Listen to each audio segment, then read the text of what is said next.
Hey guys, welcome back to the channel. This time around we're starting a brand new build series and it's another extreme flight plane. It's the Edge 540 78 inch.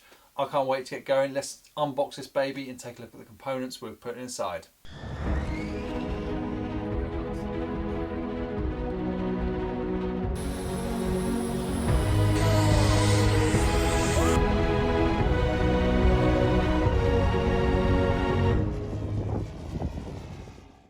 Guys, you know what I'm going to say, I am rapidly running out of space in my tiny workshop.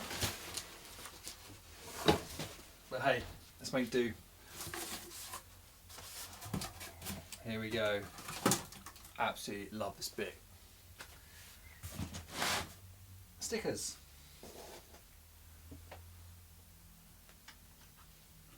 Knife.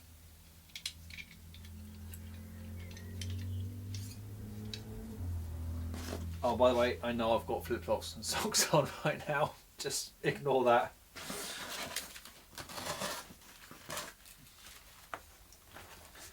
Stylish look.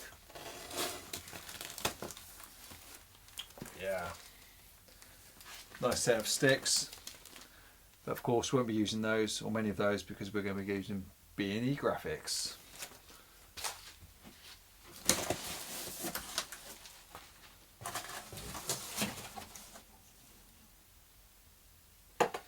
So what do we have here? Let's take some extra shots for you.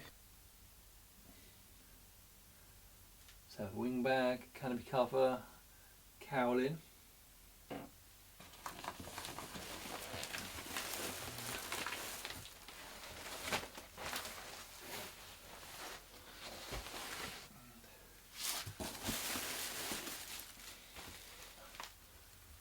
Tail section.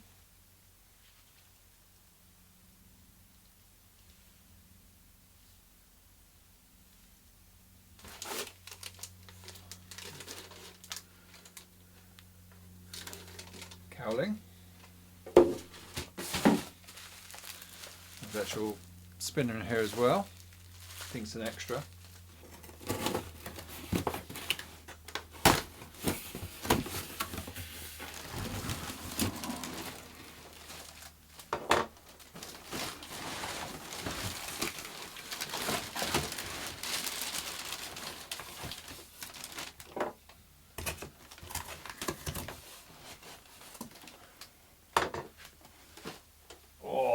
There she is.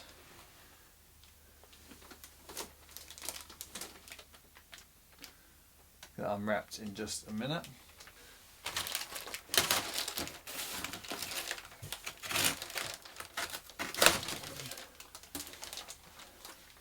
Nice rudder.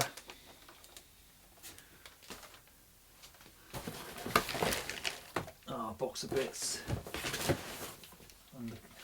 Undercarriage.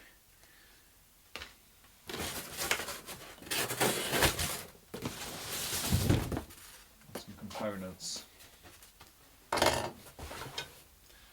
Okay, let me get it tidied up and then we'll have a closer look.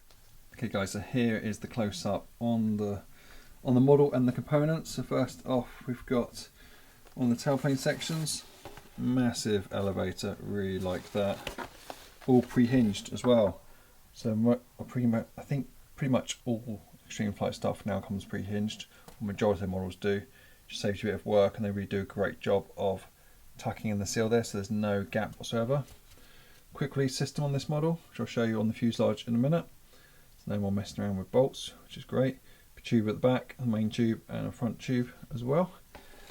Wings exactly the same, pre-hinged ailerons. Nice job. Nice scheme as well this. And you see, let's lift that up. Quick release system as well with the main wing tube and location tube at the back as well. Spats are still sealed at the moment. You see those when I put them on the model. We've got a whole bunch of extreme flight servo heads ready to go. Recommended size from the website. SFG side forged generators for the wings. We'll be running Savox 1270 SGs, sorry, 1270 TGs, which are 35 kilogram servos. I think they weigh about 85 grams, so nice and light. 5 of those going in. I have the X-Power 40cc motor, which hopefully you can undo one-handed. There we go. Ready to go in as well. We need to get some standoffs for that. I've not got those at the moment, but we'll probably use the Extreme Flight standoffs. Carbon fibre undercarriage, as per all their models. And then, of course, oh, spinner, missed that out. Saw this briefly before. Extreme Flight spinner. That is an extra for the model. I have to order that separately, so don't forget that, as well as so are the heads. Of course, so is the radio gear. Be running the RS 7008 SB receiver in this model, and here's the fuselage. So just tack the cowling on with a bit of tape to see what it looks like. Take off the cover, and there she is. Very nice. The rudder isn't pre-hinged, I've just popped that in, so it's the only hinging you have to do on the model. So I'll take that out and close up that gap. I'll show you that when I build it, as well as putting the horns on. There's the quick release system, if you've not seen one of these before. Super cool, just slide that across and it locks in place here and here. Same system on the canopy as well, for quick release in the canopy. Just at the back of this model, because it's smaller. The big ones have quick release on the front as well as the back, but it's not needed on here. Let me just take that off and show you. And there we go with the canopy off, just lots and lots of carbon fibre, very nice. A nice touch with the Extreme Flight sign in the back there.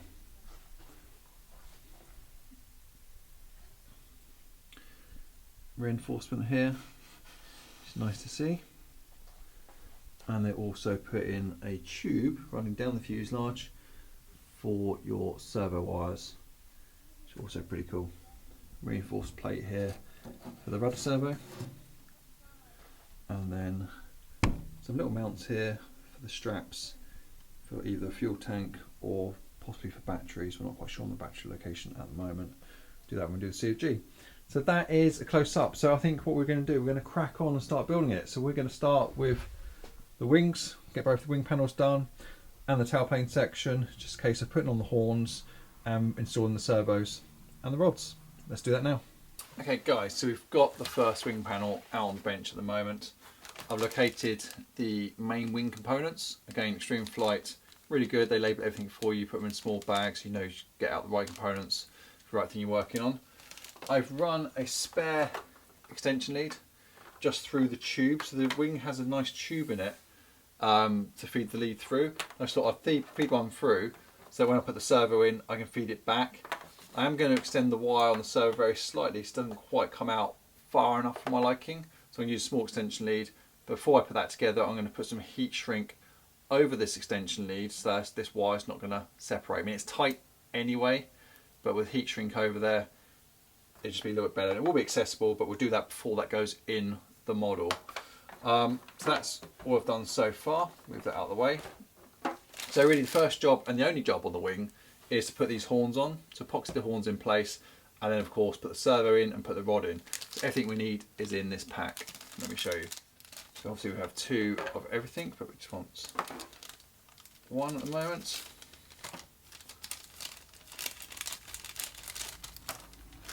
if you've not built Extreme Flight before, you even get the bolts for both ends, for the servo head end and for the horn end.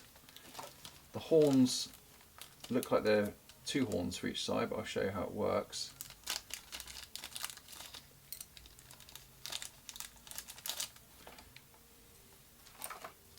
So there's a horn set here. So basically there's two on each side. So what happens is you get one plate, the plate gets glued on and the horn goes through the plate and into the wing. So effectively looks like this inside. So I think you can see that. They've come a bit closer. So it gets doubled up. And then the ball end will sit between the two to give you a nice movement with the bolt going through the middle. That's all that does. And the holes here are so that epoxy fills through the holes. So when you slide the epoxy in here, put loads in, which you'll see me do in a minute, put some on here as well, rough these up very slightly, which I'll do, put them in, and then you'll be good to go. What I actually like to do though, and some people don't do this, is I like to use this as a template first, mark around the outside, and then cut away the covering, so I have more of this plate touching the wood rather than touching the covering. Now some people have replied to my other videos, so they don't bother doing that. Other comments I've had is I use epoxy, other people use different types of glues, which is absolutely fine. Just use what works for you. I'll use a 30-minute epoxy on this to give it plenty of time to cure, and then I always rough up these bits as well, just so it adheres better. So I'm going to go ahead and get the horn done first, and then I'll show you what it looks like once the horn's in place.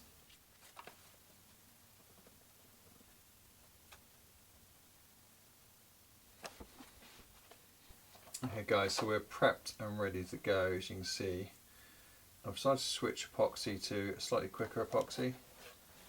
Okay, it's got a little chip missing there, let's fix that in a second.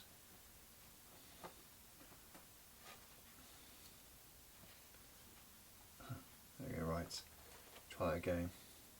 Yeah, it's using a slightly quicker epoxy here, and I just thought I'd just show you what I do, and this has worked for me every time, never had any of these fail.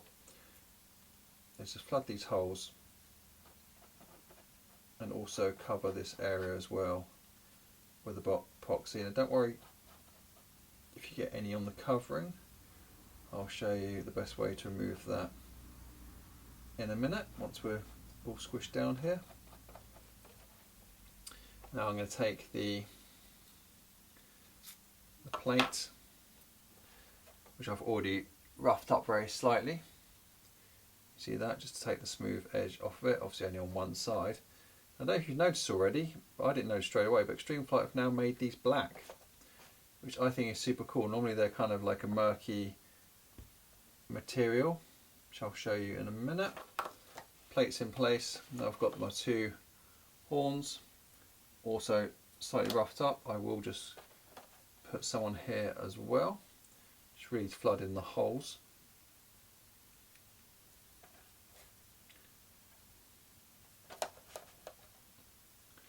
First horn in, make sure it's facing the right way.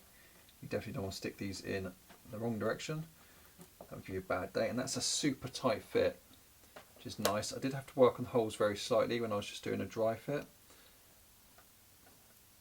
Just taking a knife and just opening up very, very fractionally. I've not had to do that before. Move that out of the way. And we'll just make sure the second one goes in place. Just a little bit tight as well. There we go, it's a little bit worried then. So, okay, so it's in there, there's plenty of epoxy. The epoxy is oozing out at the moment. So, we'll just take a little bit of tissue and I'll take some alcohol spray. If you don't use this, definitely recommend it. It's absolute wonders for cleaning up epoxy like this. Spray a bit onto the tissue. And then carefully wipe around the edges, making sure you don't put the epoxy that you've just wiped off back on.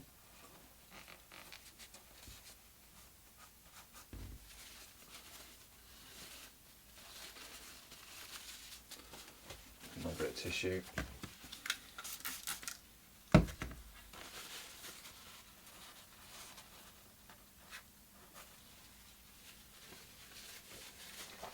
Go around the edges, make sure there's none left around.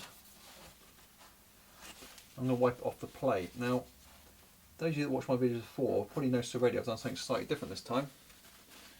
And let me explain just while I'm getting this off, because this is quick epoxy.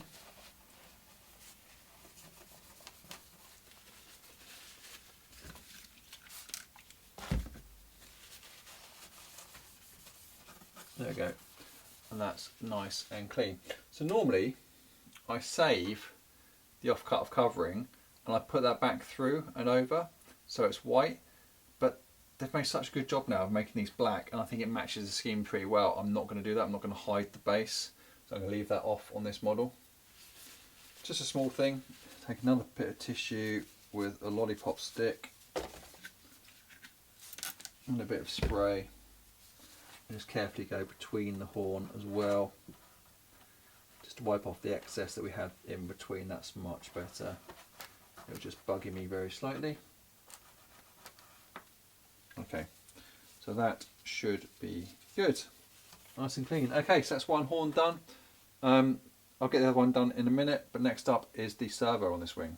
So fitting the servo, so we're going to use the Savox 1270 TGs in this model. It's a really great go-to servo. It's 35 kilograms of torque, 85 grams of weight, so pretty light, very, very powerful. I've extended the lead and I've put heat shrink around the connector. Now the connector will be outside the plane, very slightly on the edge of the wing here. So I could have done it when it's outside the plane there, but it's much easier to do it before you put it in the model. I've run a spare super long essentially through the tube, which is inside the wing here, nicely installed tube. I'm just going to connect that up now, just to help me thread this wire through to do the first dry fit of the servo before I do the bolts up. So it's obviously not going to be glued, just a test fit really. So these servos always go this way round.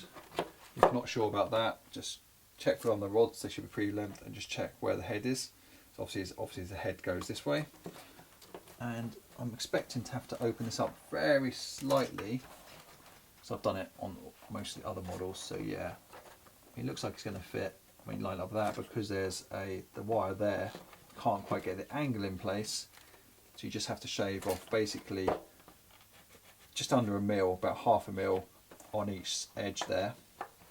But I get the servo to drop down in nicely. So let me do that now, and we'll see what it looks like when it's fitted. So when I do this, guys, I tend to just put a piece of tissue inside the servo hole there, try and prevent some of the dust going inside the wing, and then pull it out. I mean, it's only going to stop a little bit of it. Obviously, I'm going to get some when I pull it out anyway. And I'm just using a small file. Just literally take off half a mil.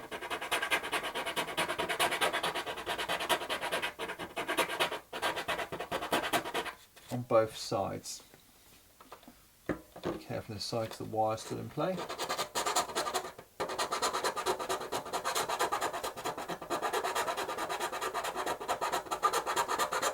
Don't go too mad with the file, you don't want it accidentally coming out and putting a hole in. Apply a little bit of pressure in that direction. I'm sure you all know how to use files.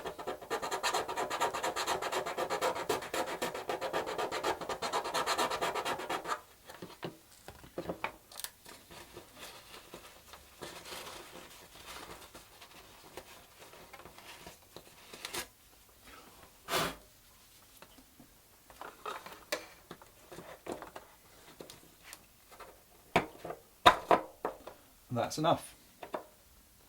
Perfect.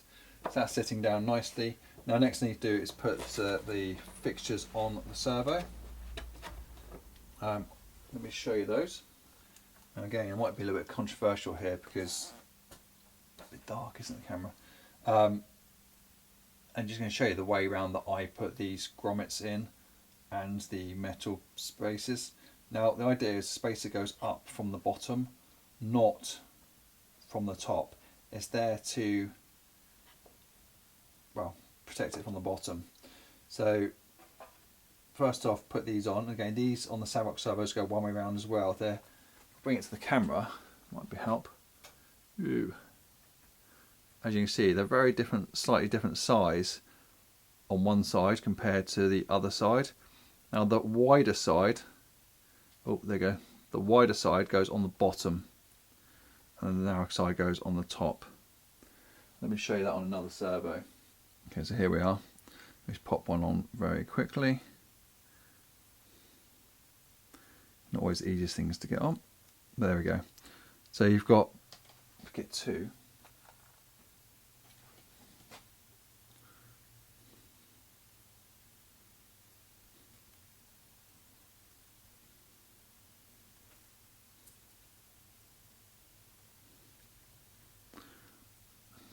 There we go. So on the Savox servo, you can see that they touch underneath for the padding, and on the top there's obviously the plastic coming through the middle, which is why they're smaller on the top.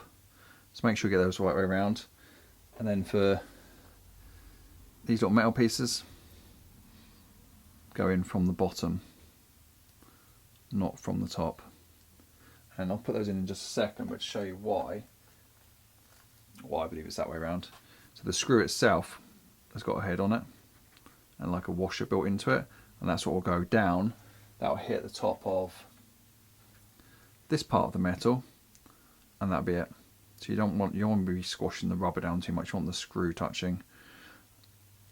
Another little tip for you as well is, once you've done all that and you've screwed the screws through, take the screws back out and run a little bit of sino in each of the holes, and then put the screws back in, and so just so it kind of seals the thread and gives it more of a bite.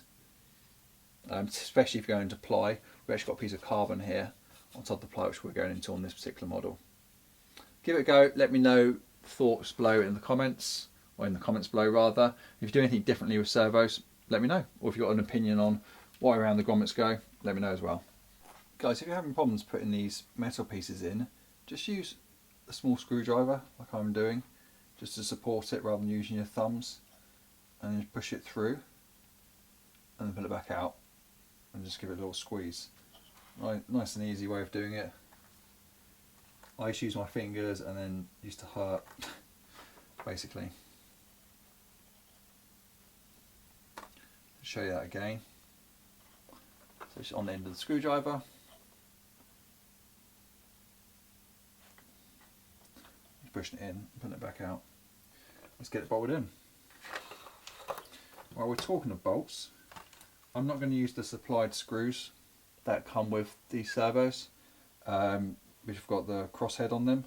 I'm actually going to use some Extreme Flight screws, which I have a pack here. Come in packs of 100, and they're actually socket head screws for servos.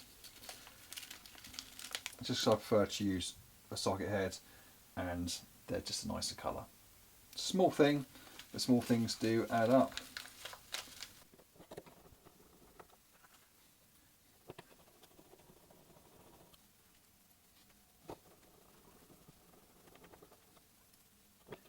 So next up is to put the servo head on and to make up the bar.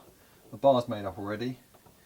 If you're not sure of what size servo head to use on the Extreme Flight models, go and check the Extreme Flight website, or the website that you bought your plane from, because underneath it will list out all the components you need, including the right size servo heads, and I thoroughly recommend you buy the Extreme Flight ones, and I'll show you why shortly.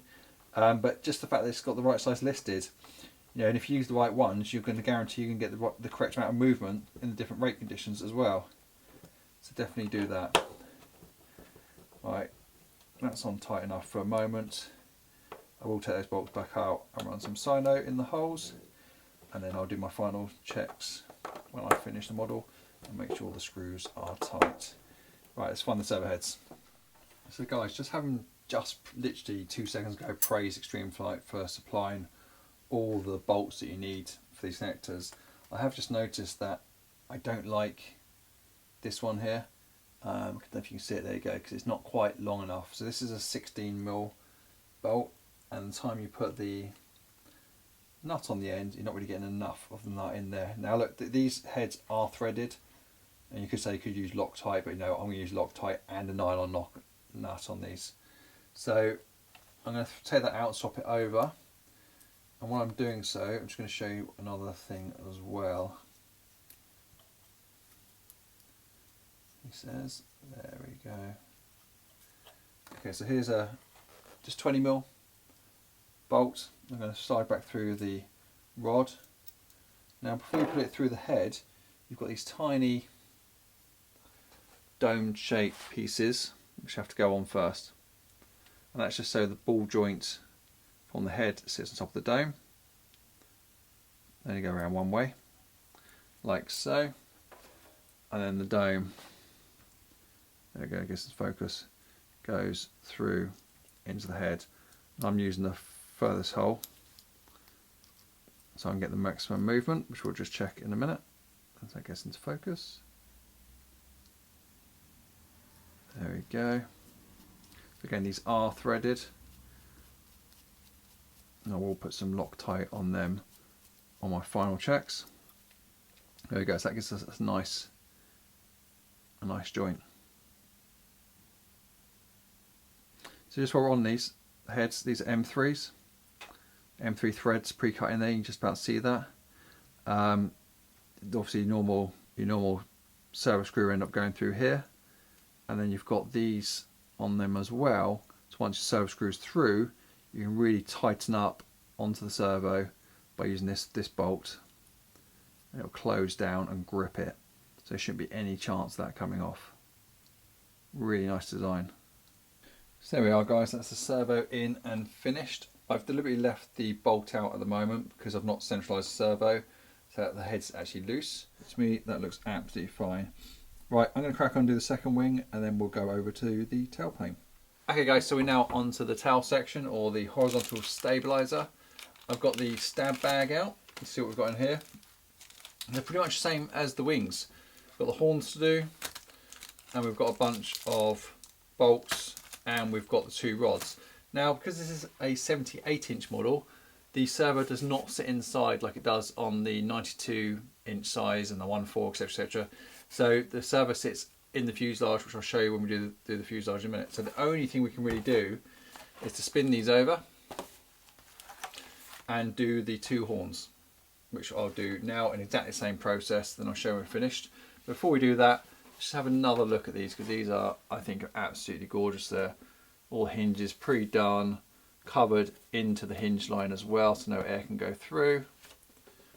Both sides, top and bottom. Really good quality, really nice finish. Can't really see anything wrong with that at all. Carbon plate at the end. The adjusters are here, or the bolts here rather, are for the adjusters, because this is a quick release system going into the fuselage. Loads of movement there. Let's check that out. Put it around the right way for you. There we go, that's a better angle. That's the up elevator, that's maximum down. Excellent for those Harriers. Cool, right, let me chuck the horns on quick, then I'll show you what it looks like, and we'll probably then move on to the fuselage. So there we go, guys, exactly the same process before.